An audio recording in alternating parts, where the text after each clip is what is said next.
Hello दोस्तों, कैसे आप लोग। उम्मीद है सब अच्छे होंगे, सब बढ़िया होंगे और आप लोग जो अपनी मेहनत है, जो अपनी प्रिपरेशन है, वो पूरी ईमानदारी से कर रहे होगे, ये मैं उम्मीद कर सकता हूँ।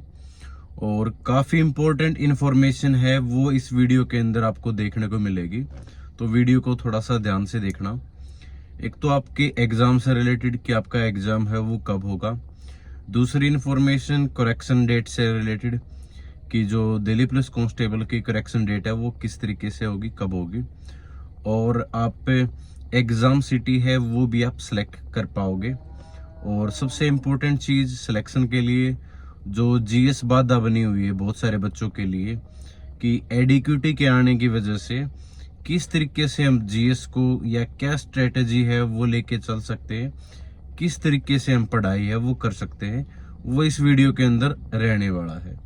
तो अगर आप दिल्ली पुलिस की प्रिपरेशन कर रहे हो तो इस वीडियो को ध्यान से देख लेना, आपके लिए जरूर फायदेमंद साबित होगी। तो सबसे पहले एग्जाम से रिलेटेड ही बात कर लेता हूँ। देखो, इसमें कोई भी दो राय नहीं है कि आपका जो एग्जाम है वो दिसंबर महीने में स्टार्ट हो जाएगा। वो दिसंबर की चाहे 20 तारीख से स्टार्ट हो या 22 तारीख से स्टार्ट हो या फिर इवन 23 या 25 तारीख से स्टार्ट हो, दिसंबर में डेफिनेटली आपके एग्जाम है वो स्टार्ट हो जाएंगे। और अलग अलग शिफ्टों के अंदर आपके एग्जाम है वो चलने वाले हैं। और जो सेंटर हैं वो भी आपके आप लोगों ने फिल कर दिए होंगे प्रेफरेंसेस वाइज। ठीक है, 3 प्रेफरेंस है उसमें मांगी गई थी, तो जिस हिसाब से आपने प्रेफरेंस दी थी तो मेरा अनुमान ये है कि आपका फर्स्ट चॉइस में या फिर इवन सेकंड चॉइस में आपका जो एग्जाम सेंटर है वो देखने को मिलेगा डेफिनेटली। ठीक है, दूसरी चीज जो करेक्शन डेट है वो दिल्ली पुलिस कांस्टेबल की 7 नवंबर से 11 नवंबर के बीच रहने वाली है। जिसके भी फॉर्म में कोई भी गलती हो गई होगी, ठीक है, तो वो करेक्ट करवा सकता है कि मान लो फोटो में, सिग्नेचर में, ठीक है, या किसी डॉक्यूमेंट से रिलेटेड कोई भी गलती हो गई है उसमें आप करेक्शन करना चाहते हो तो 7 नवंबर से 11 नवंबर के बीच में। और इवन जो ड्राइवर के हैं वो अभी 31 तारीख से 2 तारीख के बीच में। तो अलग अलग डेट है वो दे रखी है। हेड कांस्टेबल की अलग डेट है करेक्शन की। तो जिससे भी गलती हो गई थी फॉर्म भरते टाइम, वो अपनी गलती है वो सुधार सकता है। ठीक है, दूसरी चीज अभी सीएचएसएल वाले में क्या चल रहा है कि आपसे जो एग्जाम सिटी है वो उसकी प्रेफरेंसेस ली जा रही है कि आप अपना एग्जाम सिटी वगैरह है वो फिल कर सकते हो। ठीक है, तो मेरा अनुमान ये है कि आपके जो फॉर्म होंगे लगभग वो 35 लाख के समथिंग होंगे, 35 लाख 37 लाख के समथिंग। अभी डाटा नहीं आया है लेकिन मेरा अनुमान यही है। काफी बच्चों ने फॉर्म अप्लाई किया है। जितनी ज्यादा बड़ी वैकेंसी निकलती है ना, उतने ही ज्यादा फॉर्म है वो भरे जाते हैं। ठीक है, कि अगर मान लो फॉर्म कम निकलते, आपकी वैकेंसी है वो कम आती, तो फॉर्म है वो कम भरे जाते। वैकेंसी अब की बार ज्यादा है। ठीक है, इतनी बड़ी वैकेंसी नहीं आती दिल्ली पुलिस के अंदर। आप लोगों की अच्छी किस्मत मान लो। ठीक है, और जल्दी ही आपकी वैकेंसी भी देखने को मिल चुकी है। अब सिर्फ 2 महीनों की बात है। 2 महीनों में जो मेहनत कर जाएगा, ठीक है, फिजिकल की भी और रिटन एग्जाम की भी, वो सिलेक्शन ले जाएगा।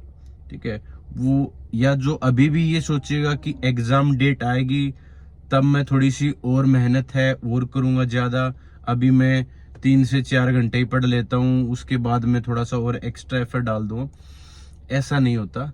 अभी से आप जितनी देर पढ़ाई कर सकते हो, जितनी देर का मतलब ये है कि सभी की इंडिविजुअल अपनी अपनी कैपेसिटी होती है।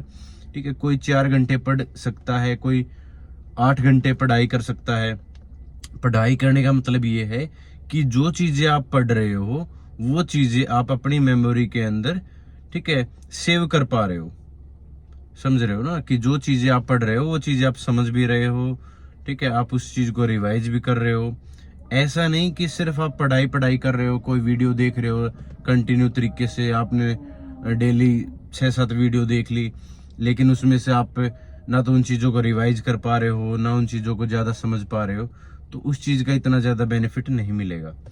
दूसरी चीज, मॉक वगैरह लगाने स्टार्ट कर दो। वीकली मॉक है वो आप लगाओ। वीकली मॉक लगाने से फायदा क्या होगा, देखो डेली बेसिस पे अगर मॉक लगाओगे ना, तो एक तो आपके दिमाग में ये प्रेशर होगा कि मेरा स्कोर अब की बार कम हो गया, नेक्स्ट मॉक दिया उसमें भी कम हो गया। एक दिन में आपका कभी भी स्कोर है वो नहीं सुधरता, ठीक है। उसके लिए टाइम चाहिए, टाइम 1 वीक का काफी है। आप मॉक लगाओ, उसमें आप अपनी गलतियों को रियलाइज करो कि मैंने कहाँ कहाँ गलतियां की हैं, और उस वीक के अंदर उन गलतियों के ऊपर काम करो। आप पढ़ाई करो, ठीक है, जिस जिस टॉपिक से आपके क्वेश्चंस हैं वो गलत हुए हैं, ठीक है। इस तरीके से आप अगर मॉक लगाओगे, खुद का एनालाइज करोगे कि हाँ मैंने यहाँ गलतियां की हैं, इन चैप्टर से मेरी गलती हुई है, तो मैं इन चीजों को ठीक करूंगा, इन गलतियों को मैं सुधार करूंगा नेक्स्ट मॉक के अंदर। इस तरीके से आप अपने अंदर इम्प्रूवमेंट लेके आते रहोगे तो आपका स्कोर है वो डेफिनेटली बढ़ेगा, ठीक है। घटेगा तो बिल्कुल भी नहीं, ठीक है। और डेली मॉक लगाने का कोई भी मतलब नहीं बनता कि कहीं आप 2 दिन में मॉक लगाने लग जाओ, ठीक है। कम से कम आप वीकली ही मॉक लगाओ, ठीक है। दूसरी चीज कि किस तरीके से जीएस को टैकल कर सकते हैं। देखो, जीएस के लिए आपने जो पहले पढ़ रखा है वो ये तो है नहीं कि वेस्ट चला जाएगा, ठीक है। क्वेश्चन उन्हीं में से बनने हैं। मैंने बहुत सारे क्वेश्चन देखे थे, स्टेटमेंट बेस्ड क्वेश्चन थे, ठीक है। तो स्टेटमेंट बेस्ड भी वही है, जिसने अगर वो क्वेश्चंस पढ़ रखे हैं तो उसी में से स्टेटमेंट बना रखी है ना, तो उसमें से आप बता पाओगे कि ये चीज ठीक है या नहीं है। मान लो जैसे बाबर का युद्ध है, ठीक है, कि बाबर का युद्ध दे दिया कि 527 में इसके और इसके, बाबर और इसके बीच में लड़ा गया। अगर उसने गलत टर्म यूज कर ली तो आप पकड़ पाओगे कि हाँ ये चीजें गलत है।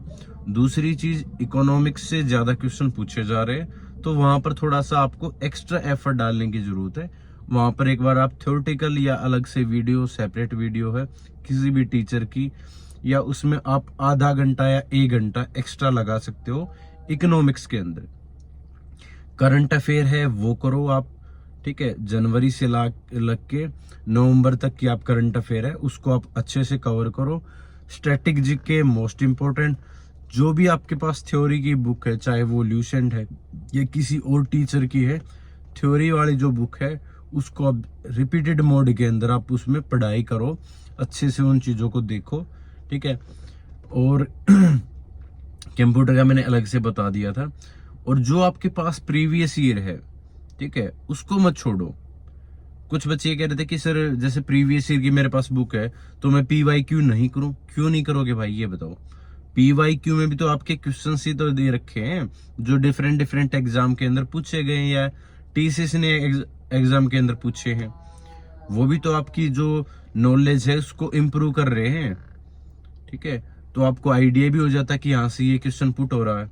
तो आप प्रीवियस ईयर करो, थ्योरेटिकल जो आपके पास बुक है वो करो, मॉक लगाना है मॉक लगाओ, प्रेप ऐप है, ठीक है, और टेक्स्ट बुक है, बहुत सारी ऐप है, ठीक है। उन पे आप डिफरेंट डिफरेंट प्लेटफॉर्म पर आप मॉक लगाओ, एक ही सिंगल प्लेटफॉर्म पर मत लगाओ। क्योंकि आप क्या हो जाता है, जब भी आप एक सिंगल प्लेटफॉर्म पर मॉक लगाते हो ना तो बहुत सारे क्वेश्चन रिपीटेड हो जाते हैं, और रिपीटेड की वजह से आप उनको इजिली सोल्व भी कर पाते हो और आपका जो स्कोर है वो, ठीक है, बना रहता है उतना ही, ठीक है। तो अलग अलग मॉक से, अलग अलग प्लेटफॉर्म से अगर आप मॉक लगाओगे तो आपका डेफिनेटली जो स्कोर है वो इम्प्रूव होगा, आपको देखने को मिलेगा, ठीक है। और साथ में फिजिकल की प्रिपरेशन है वो भी से स्टार्ट कर दो, क्योंकि आगे सर्दियां आने वाली हैं, ठीक है। सर्दियों में इतनी ज्यादा प्रैक्टिस नहीं हो पाती, इतना स्टेमिना वो बिल्ड नहीं हो पाता, पसीना नहीं निकल पाता, वेट लॉस इजिली नहीं हो पाता।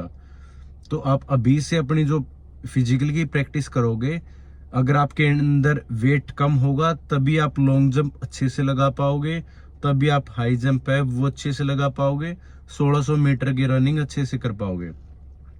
मान लो जनवरी तक आपके एग्जाम फिनिश हो जाते हैं और क्या पता 1 महीने बाद, 20 दिन बाद ही आपके फिजिकल है वो कंडक्ट करवा लिए जाए, ठीक है, जैसा कि पिछली भर्ती के अंदर हुआ था। तो दोबारा इस तरीके से पछताने का मौका ना आए आप लोगों के पास। मैं ये चाहता हूँ कि आप अभी से थोड़ा सा फिजिकल के ऊपर भी काम करना स्टार्ट कर दो, ठीक है। बाकी अगर कोई भी क्वेरी है, कोई डाउट है, आप कमेंट सेक्शन के अंदर पूछ सकते हो, आपके सभी सवालों का जवाब हो दिया जाएगा, ठीक है। तो thank you so much, Jain सभी को नमस्कार।